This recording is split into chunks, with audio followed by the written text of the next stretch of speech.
ఏం చేస్తున్నావురా? డబ్బులు చాలా అవసరం ఉందిరా, అందుకే ఈ బండి అమ్మేస్తున్నా. డబ్బులు అవసరమా? చూడు తమ్ముడు, ఈ బండికి నేను 20,000 ఇస్తా. అదేంటన్నా అంత తక్కువ? ఎమర్జెన్సీ అంటున్నావు, ఇక నీ ఇష్టం. ఏం అవసరం లేదు, ఇక మీరు బయలుదేరచ్చు.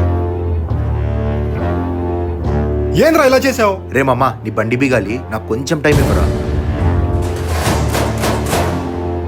ఇదిగోరా మామ 60,000. ఇంత డబ్బులు ఎక్కడివిరా? నీ బండి తీసుకున్నాక నేను చాలాసేపు ఆలోచించాను, నాకు ఐడియా వచ్చింది.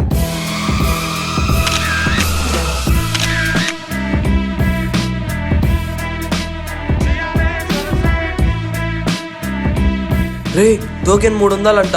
200 టోకెన్లే ఉన్నాయి, గెలిస్తే బండి ఇస్తారంటారా? అవునా? అయితే నువ్వు ఓటి నేను ఒకటి కొందామా? అలా 300 రూపాయలతో 200 టోకన్లు అమ్మాను రా. 300 × 200 ఎంత? 60,000. ఇదిగో డబ్బు. ఏం టాలెంట్ రా, నిజంగా నీ తెలివితేటలకి హ్యాట్స్ ఆఫ్.